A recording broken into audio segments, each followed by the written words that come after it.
Friends,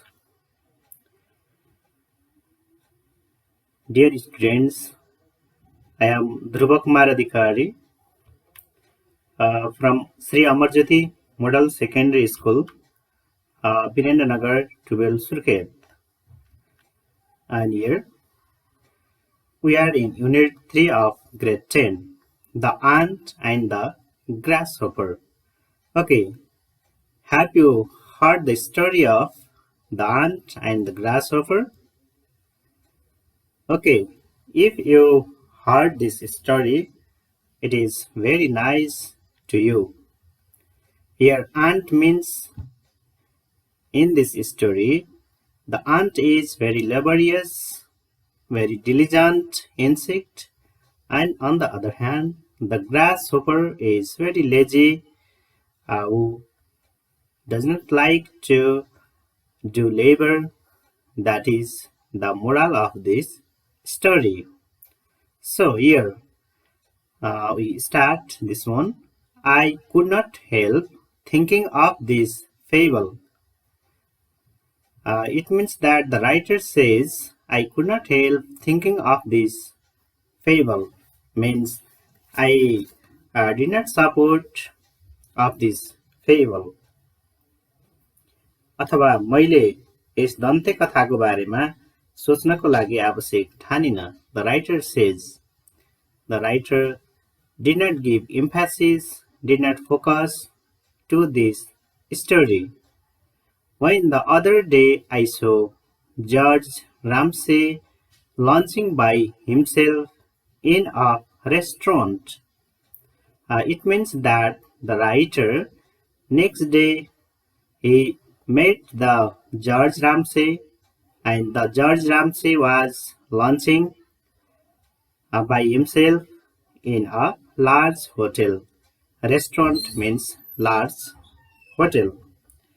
अथवा जब अर्को दिन मैले देखेँ कि जर्ज राम्सेले रेस्टुरेन्टमा आफै खाना खाइरहेका छन्. It means one character of this story is George Ramsay. So the writer talked about George Ramsay and he said that George Ramsay was having his lunch in a restaurant. I never saw anyone with an expression of such deep gloom. It means that the writer talks about George Ramsay and the George Ramsay was very upset. He was wearing an expression of deep gloom.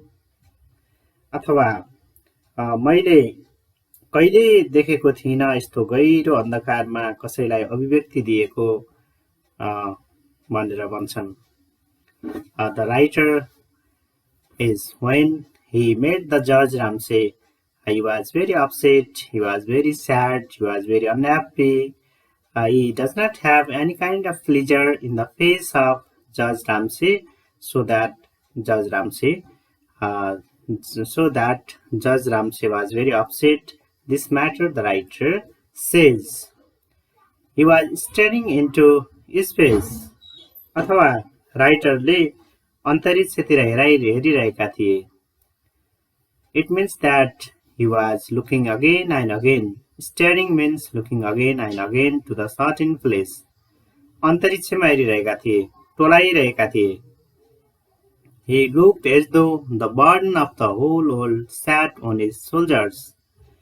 उनलाई यस्तो लागेको थियो कि उनको हेराइले संसारको सबै भार उसको काँधमा भएको जस्तो लागिरहेको थियो. It means that the George Ramsay was very sad, very upset, so he was staring. धेरै चाहिँ उनी निराश थिए, त्यही भएर उनले चाहिँ टोलाइरहेका थिए.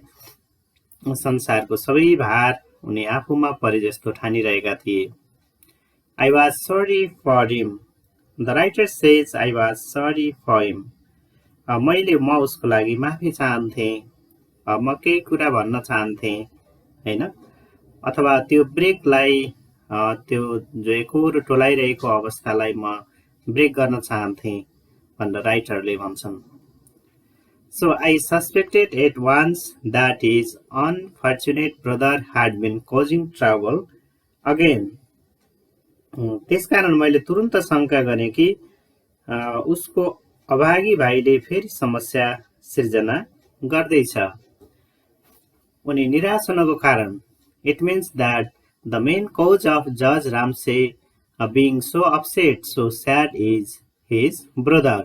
His brother was not good person. He was not honest person. His brother was not an diligent person. So he suspected at once about his brother, means the writer suspected or did doubt about his brother. I went up to him and held out my hand. त्यसकारण मैले चाहिँ फेरि म उनको नजिक गएँ र आफ्नो हात समालेँ भन्छन्, अथवा चाहिँ राइटर जर्ज राम्सेको नजिक गएको कुरा यहाँ व्यक्त गरेका छन्।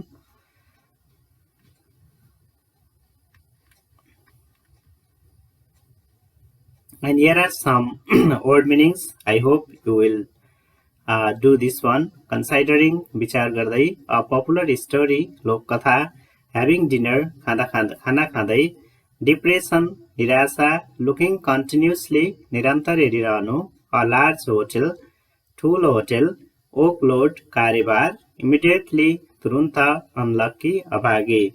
I hope you will do this. You will find the similar meaning of this from the story above, from the text above. And you can check whether your answer is correct or not from here. Is considering means thinking, a popular story means fable, lok katha, dante katha, having dinner means lunching, depression means gloom, looking continuously means staring, a large hotel means restaurant, workload means burden, बोझ भन्छौँ हामी, कार्यभार अथवा बोझ, burden भनेको, immediately means at once, तुरुन्तै, unlucky means unfortunate. Okay, after that we jump to another slide. How are you? I asked, means the writer asked to the Judge Ramsay, how are you? Judge Ramsay ले चाहिँ राइटरले जज राम्सेलाई सोधे, how are you? I am not in hilarious spirits, he answered. म कुनै हास्यास्पद आत्माहरूमा छैन भन्ने जवाफ थियो. It means I was not happy. I am not extremely happy. There is not extremely happiness in my face. हैन, मेरो अनुहारमा कुनै खुसी छैन भनेर जर्ज राम्सेले भनेका थिए. Is it Tom again? He sighed. उनले सुस्केर हालेर भने, यो टोमकै कारणले हो त? Yes, it is Tom again. अनि राइटरलाई जर्जले भन्छन्, टोमकै कारणले हो. Dear students, remember that Tom Ramsay is the brother of George Ramsay. भाइ बहिनीहरू के थाहा पाउनु होला भने टोम राम्से भनेको जर्ज राम्सेको आफ्नै भाइ हो है. Why don't you chalk him? Here the writer again raises the question. राइटरले फेरि चाहिँ तिमीले किन त्यसलाई छोड्दियौ त भनेर भन्छन्. Why don't you chalk him means why do you leave him? हैन, उलाई किन छोड्दियौ? You have done everything in the world for him. संसारको लागि, उसको संसारमा उसको लागि तिमीले सबै चीजहरू गरिदिएका छौ अथवा तपाईले गरिदिनु भएको छ. You must know by now that he is quite hopeless. र यो कुरा पनि तपाईलाई थाहा छ कि अहिलेबाट नै थाहा पाउनु पर्दछ कि एकदमै आशाविहीन भएको छ, केही गर्ने आशामा नै छैन भनेर राइटरले क्वेशन गर्छन्. Then I suppose every family has a black sheep. मलाई लाग्छ प्रत्येक परिवारमा एउटा कुलद्रोही हुन्छ. Here black sheep means not black sheep. यहाँ कालो भेडौ भनेको होइन. Black sheep means a person who is against of the family. जो परिवारको विरुद्धमा लाग्छ, who is dishonest, whose heart is black, हैन, जसको मन चाहिँ एकदमै कालो छ, जो बेइमान छ तिनी कुराहरू चाहिँ यसमा आउँछ। Tom had been a sore trial to him for 20 years. र अब टोमले 20 वर्षसम्म उसको लागि एउटा खराब परीक्षणको रूपमा रह्यो। यो लामो समयसम्म एउटा ट्रायलको रूपमा सोर ट्रायल अथवा कुनै न कुनै रूपमा जर्ज राम्सेलाई टोमले सताइरह्यो 20 वर्षसम्म। He had begun life decently enough. उसले आफ्नो जीवनको सुरुवात अत्यन्तै सम्पन्नशाली रूपले गरेको थियो। He went into business, married and had 2 children. Tomé Ramsay जो व्यापारमा गयो, व्यापार स्टार्ट गर्यो। He started business, he got married, विवाह पनि गर्यो, and had 2 children, र उसका 2वटा केटाकेटीहरू पनि थिए। The Ramses were perfectly respectable people. त्यसकारण राम्सेको परिवार, राम्से खानदान परिवार, हैन, जर्ज राम्से होस् अथवा टोम राम्से नै होस्, उनीहरूको परिवार चाहिँ एउटा समाजका रेस्पेक्टेड पर्सनहरू थिए, आदरणीय व्यक्तित्वहरू थिए। This matter is here. And there was every reason to suppose that the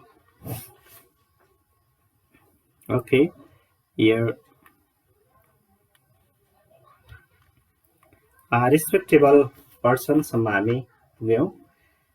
They were respectable person.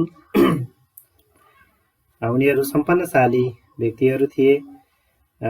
And there was every reason to suppose that Tom Ramsey would have a useful and honorable career. र अब Tomé राम्सेलाई एउटा उपयोगी र सम्माननीय अथवा सम्मानित भविष्यको कल्पना गर्नको लागि हरेक कारणहरू थिए। There was honorable career को लागि धेरै कारणहरू थिए। But one day, तर एक दिन, without warning, कुनै चेतावनी बिना नै, he announced that he didn't like Oak and that he wasn't suited for marriage. अब मैले काम गर्दिन भन्ने सोच्यो। He left his Oak and he left his wife. हैन, अब विवाह गर्नको लागि पनि म यसो विवाह गरेर घरजम गरेर खानको लागि पनि म उपयुक्त छैन, मलाई यो ठीक लाग्दैन भन्यो उसले। It is not my purpose, it is not my aim. Tom Ramsay says, हैन, यो चाहिँ मेरो उद्देश्य होइन। टोम राम्सेले यो कुराहरू भन्यो। He wanted to enjoy himself. वो एकदम आनन्द लिन चाहन्थ्यो। He would listen to no expostulations. हैन, उसले कसैको कुराहरू, उपदेशहरू सुन्न चाहेन। उसलाई कुनै पनि बहाना, कुनै पनि कुरा सुन्ने मनै छैन। He left his wife and his office. उसले आफ्नो श्रीमती र आफ्नो कार्यालयलाई त्याग दियो। It means he left his work, job and he left his wife. He had a little money and he spent 2 happy years in the various capitals of Europe. उसँग थोरै पैसा थियो। त्यो थोरै पैसा, जति पैसा थियो बचेको त्यो पैसा लगाएर युरोपका विभिन्न राजधानीहरूमा 2 वर्ष खुसीले बिताएको थियो। It means that he left his wife, he left his work, he left his job and he went to the different capitals of Europe and he spent 2 years very happily there. Rumors of his doings reached his relations from time to time and they were profoundly shocked. उसका कार्यहरूको हल्ला उसका आफन्तहरू समक्ष समय समयमा पुग्ने गर्दथ्यो र उनीहरू पूर्ण रूपमा दुखी हुने गर्दथे। It means that he did bad works there, not good works. So the rumors reached to the ear of his relatives. हैन, उसका रिलेटिभ्सहरूको कानसम्म उसका हल्लाहरू, उसका नराम्रो कुराहरू पुग्ने गर्थे। So he certainly had a very good time. उसँग पक्कै त्यतिखेर उलाई अरू कुरा सोच्ने कुरै भएन। उसको राम्रो समय भएको महसुस गर्यो उसले। They shook their heads and asked what would happen when his money was spent. उनीहरूले आफ्नो टाउको हल्लाउँदथे तथा उसलाई उसको पैसा खर्च भइसकेपछि के होला भनेर सोध्दथे। पैसा सिद्ध्याइस् भने तैँले के गर्लास् भनेर टोम राम्सेलाई सोध्ने गर्दथे। They soon found out he borrowed, र तिनीहरूले छिट्टै पत्ता लगाए कि उसले पैसा सापट लिने गर्थ्यो। He was charming and unscrupulous, ऊ आकर्षक र बेइमान थियो। He was not honest, he was very attractive, पैसा फुत्काउनको लागि पनि सुरुमा ऊ एकदमै चिल्लो दल्ने भयो। I have never met anyone to, हैन यस्तो मान्छे त कहिल्यै भेटेको थिएन भन्ने जस्तो बनाइदिने भयो उसले।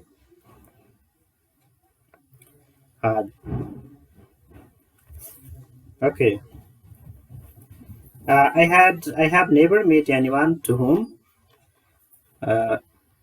Okay. Here are some word meanings. I hope you will do this one.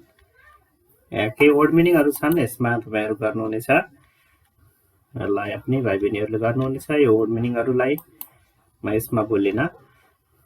यसको अगाडि वर्ड मिनिङ गरिसकेपछि तपाईहरुले यसको सिमिलर मिनिङहरू पनि छ पछाडी, यो सिमिलर मिनिङहरूलाई पनि गर्नु होला। And after that, to whom it was more difficult to refuse a loan. अनि कसैलाई पनि त्यो लोन अस्वीकार गर्न कठिन हुने गर्दथ्यो। He made a steady income from his friends and he made friends easily. उसले आफ्ना साथीहरुबाट लगातार रूपमा आम्दानी गरेको थियो र उसले सजिलैसँग साथीहरु बनाउने गर्थ्यो। For the money, used to make friends easily. हैन पैसाको लागि पनि उले साथीहरु सजिलै बनाउने भयो। But he always said that the money you spent on necessities was boring. The money that was amusing to spend was the money you spent on luxuries. उसले सधैँ भन्ने गर्दथ्यो कि आवश्यकतामा पैसा खर्च गर्नु एकदमै झन्झटिलो काम हो, नराम्रो काम हो, हैन? जुन पैसा सुविधा भोग्नको लागि अथवा चाहिँ विलासिताको कुराहरुमा चाहिँ खर्च गरिन्छ त्यो पैसा चाहिँ रमाइलो हुन्छ, हैन? यो दुई दिनको जिन्दगी हो, किन चाहिँ अन्यमा खर्च गर्ने, हैन? रिल्याक्स गर अथवा चाहिँ मौज गर, खाऊ भन्ने जस्तो खालको कुराहरु गर्छन् नि कहिलेकाहीँ। उसको सेम त्यही स्वभाव थियो। His nature was as the same.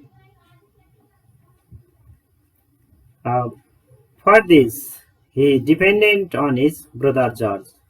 यसको लागि ऊ आफ्नो दाइ जर्जमा भर पर्दथ्यो। माग्थे माग्थे नभएपछि जर्जसँगै पनि माग्ने गर्थ्यो। He did not waste his charm on him. उसले आफ्नो आकर्षतालाई अथवा चार्मिङलाई उसको लागि खेर फाल्न चाहन्थ्यो, हैन? ऊ आफू जस्तै बनाउन चाहन्थ्यो। George was a serious man and insensible to such enticements. यस्तो लोभ लालचहरुमा enticements means lurings, हैन? यस्ता enticements-हरुमा लोभ लालचमा चाहिँ जर्ज कति पनि फस्न चाहन्थेनन्। George was respectable. जर्ज चाहिँ आदरणीय व्यक्ति थिए, एउटा सम्मानित व्यक्ति थिए। Once or twice he fell to Tom's promises of amendment and gave him considerable sums in order that he might make a fresh start. एक वा दुई पटक टोमको सुध्रिने बाछाहरुमा म सुध्रिन्छु भनिसकेपछि उनले उनलाई पैसा दिइसकेका थिए, उनी फसिसकेका थिए। उसले कुनै नयाँ सुरुवात गर्नको लागि उसलाई प्रशस्त रकम पनि दिएको थियो। It means that George used to give money to his brother to reform to him. उसलाई सुधार गर्नको लागि, हैन? To make good person. राम्रो व्यक्ति बनाउनको लागि पैसा दिने गर्थे। तर पैसा चाहिँ प्रोमाइजेसहरुमा उसले चाहिँ गरेका प्रतिबद्धताहरुमा दिने गर्थे।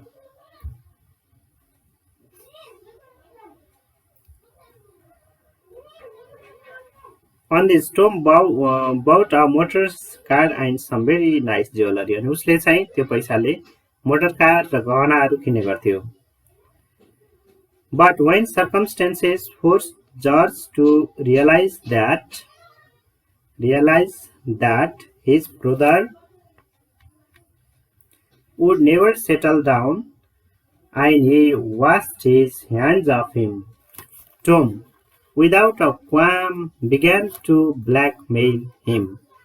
तर जब चाहिँ सिचुएसनमा अथवा त्यो परिस्थितिले जजलाई यो महसुस गर्न दबाब दियो कि उसको भाइ अब सुध्रिन्न अथवा उसले हात धोएर आफ्ना प्रयास बन्द गर्यो, बिना कुनै संकेत टोमले उसलाई मानसिक तनाव दिन सुरु गर्यो. It was not very nice for a respectable lawyer to find his brother shaking cocktails behind the bar of his favorite restaurant, or to see him waiting on the box seat of taxi outside his club. एउटा आदरणीय वकिलको लागि यो अत्यन्तै नरमाइलो थियो कि उसले आफ्नो भाइलाई आफ्नो मनपर्दो रेस्टुरेन्टको पछाडिको बारमा मद्यपान गरिरहेको अथवा रक्सी खाइरहेको फेला पार्नु वा उसलाई ट्याक्सीको बक्स सिटमा पर्खिएर बसेको देख्नु उसलाई चाहिँ एकदमै नराम्रो लाग्थ्यो. Because George was a respectable person. George चाहिँ रेस्पेक्टेबल पर्सन थियो, त्यही भएर उसले चाहिँ त्यो कुराहरूलाई नराम्रो मान्थ्यो.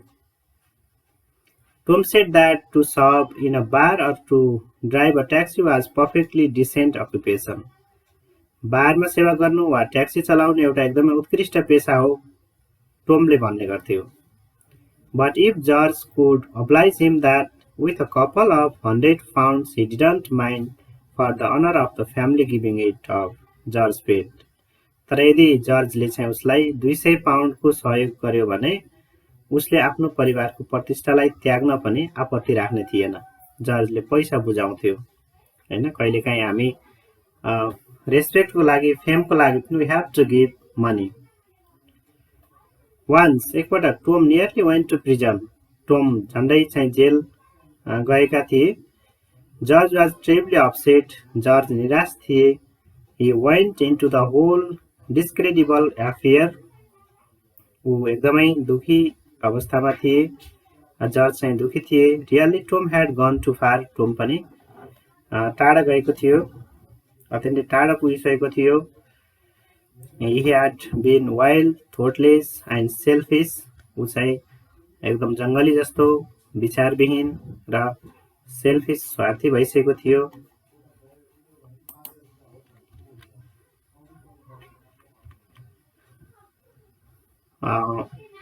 Yes, okay. And he had never before done anything dishonest. यस्ता बेमान काम उले कहिले पनि गरेको थिएन. By which George meant illegal. हैन, जर्ज चाहिँ एउटा इलिगल जस्तो चाहिँ थियो. इलिगल भनेको गैर कानुनी काम गर्ने हैन, त्यसलाई चाहिँ इलिगल भन्छ.